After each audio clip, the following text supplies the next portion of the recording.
Thank you so much, Zoe. Thanks for the introduction. And well, who knows? One of these days I might do an interview online.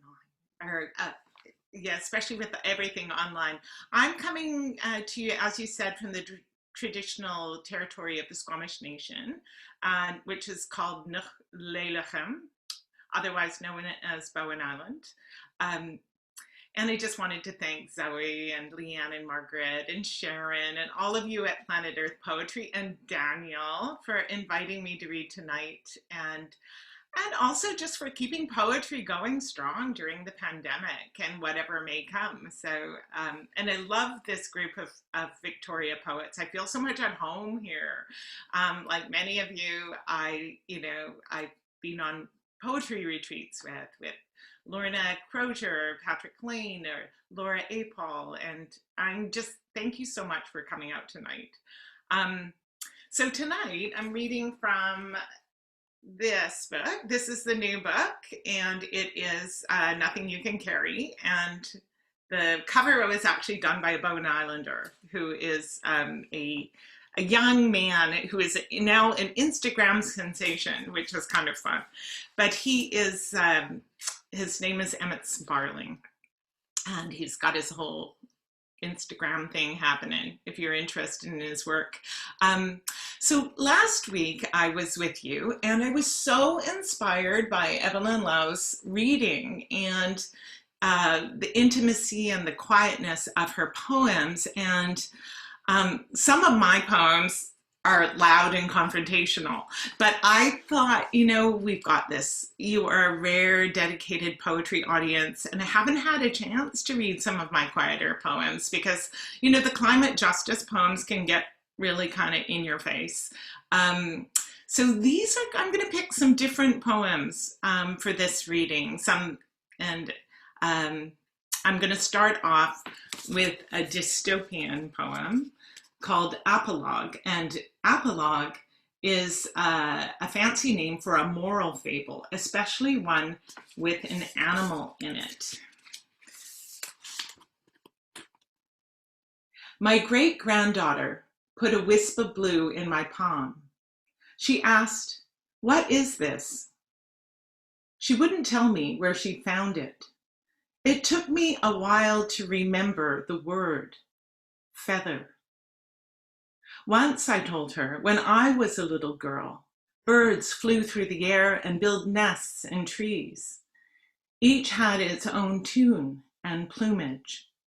Some were green, some blue, some scarlet, and others were brindled, gray, and brown. Their colors were made of feathers. What happened to the birds? She asked. One day, all over the world, the birds stopped singing. They began to fade. You could see through their bodies. Then they were shadows, then gone. Next, we felt a lightness come, a hollow form inside our bones.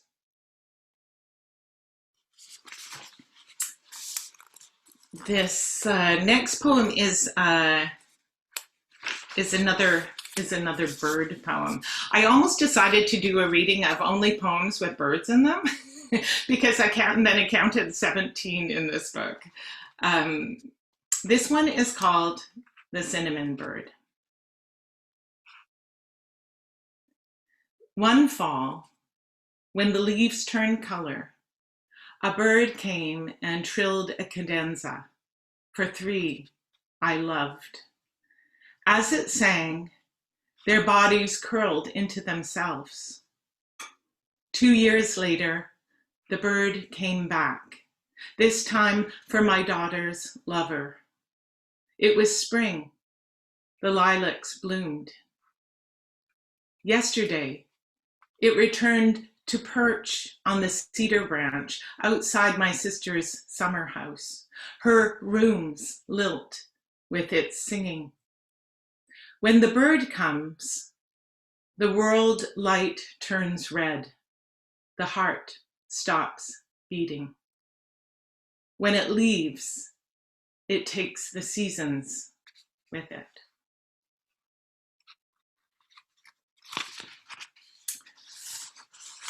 This next poem,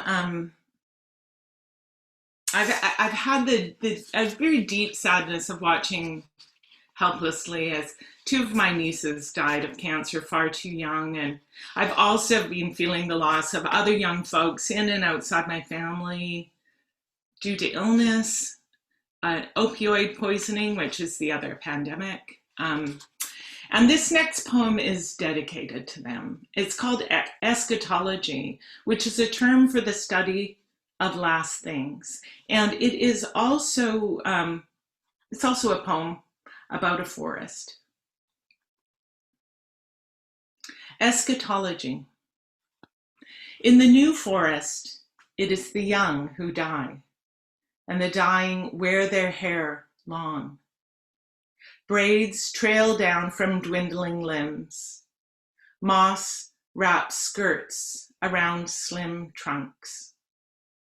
The dead remain standing, held in the arms of mothers, sisters, grandfathers. Lungwort scales the tree bark, holds a chartreuse light.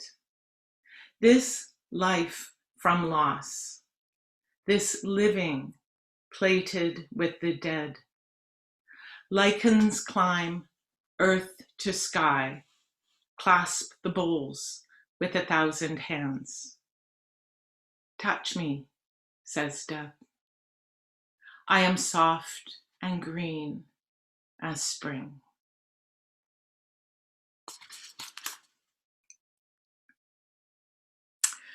One of the wonderful things about taking poetry workshops, which I have with a number of these wonderful people who were here tonight, besides the camaraderie and hearing everyone's fresh poems and the synergy that happens, is the prompts. And you get these great prompts. And this one is from Lorna, and it involved imagining my own conception. It's called, the title is Secret Cove, Seashell Peninsula. For millennia, we drift with plankton, with dinoflagellates and protozoa on ocean's gyre. Boundless, our body, our mind bends around horizons and hemispheres. We are many. At the moment of first singularity, it is moonless and July. A wooden boat at anchor. A man and a woman slide off the stern without a splash. They glide through water stars, under sky stars. How they shine. We choose her for her radiance, her ribboned limbs rolling and stroking. The I, who I am becoming, enters her with water, spermatozoa, with salt, a last flash of light, because she carries the sea inside herself. Oh, Mother.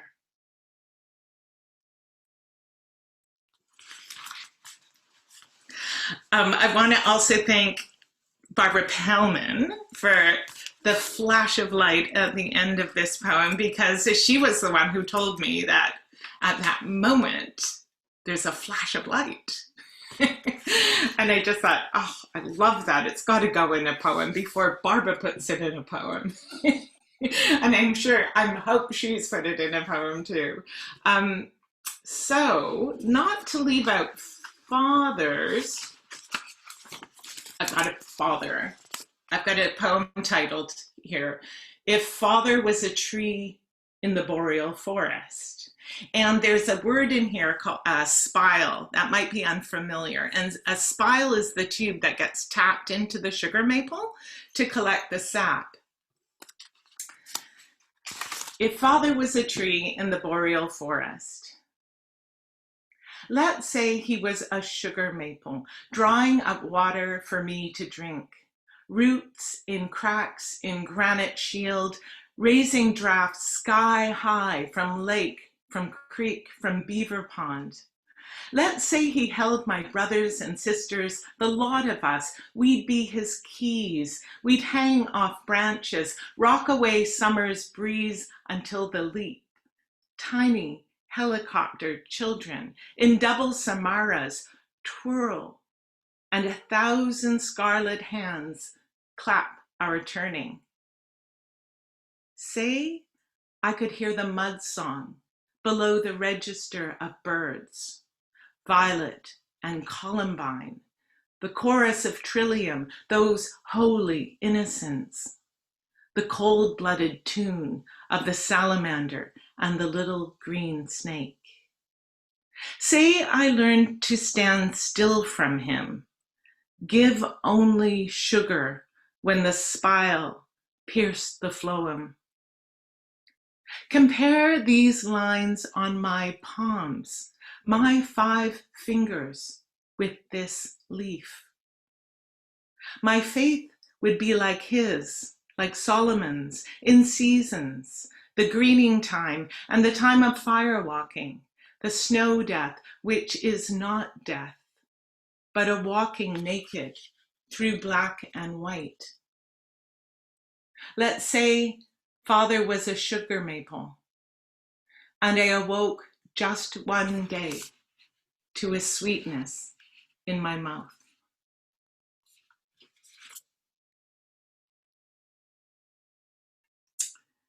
So I've got a couple more for you. This one was just sort of imagining if we had other lives. And it's based on Philip Levine's The Fox. It was the model I used. And it's about an animal we on the West Coast know very well. And if you own a boat, you may know it all too well. The otter. I think I must have lived once before this life as a pliable, sinuous otter, winding among all the shining yachts at anchor or tied to the wharf, where ladies and gentlemen in navy stripes and white-soled topsiders bounce laughs across the bay, while I slide in and out of the stern, unseen, or seen only by children, soon forgotten. It would explain my appetite for Dungeness crab and the vibrissae on my lip, chin, and cheek, and how I see more clearly underwater. It would explain how every surface becomes dinner plate or berth, or a place to defecate the remains. Crushed shells along mooring lines, my slack wire specialty. It would explain my tendency to play with things that do not belong to me, but to ladies and gentlemen on wide decks and docks who clink drinks and beside seafood barbecues, who smile at my loops and twists, until I come too close with my grin and my whiff of skunk and fish, so close they see my cuspids and my lithe indifference.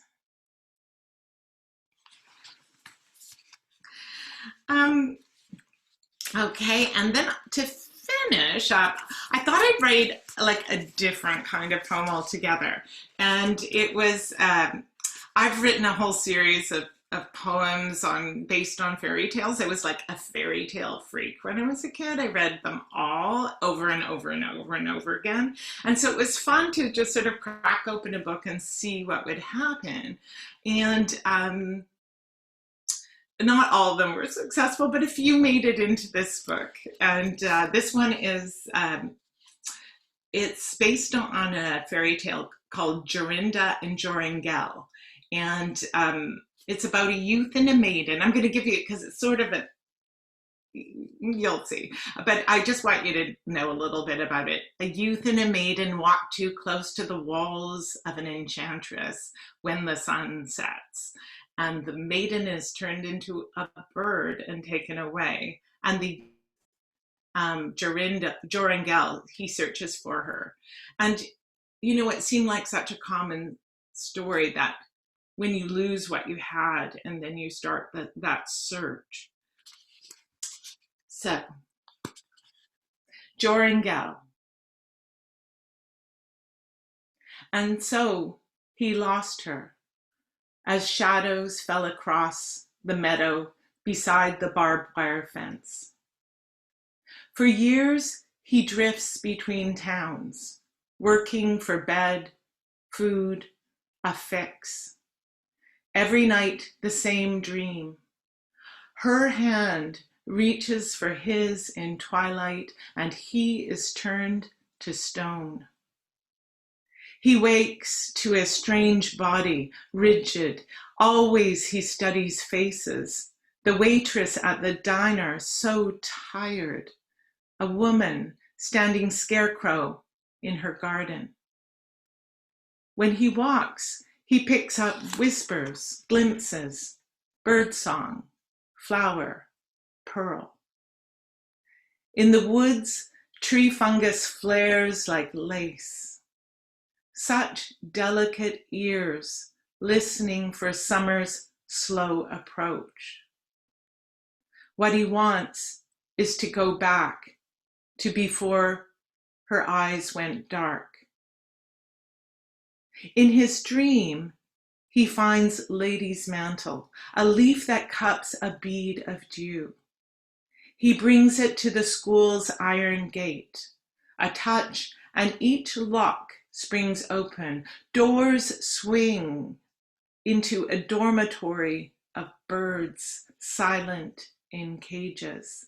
His arms stretch open until the sky is filled with wings. The morning throbs with song. She stands taller than him now, eyes alight. Thank you so much for this evening. Thank you. Thank you.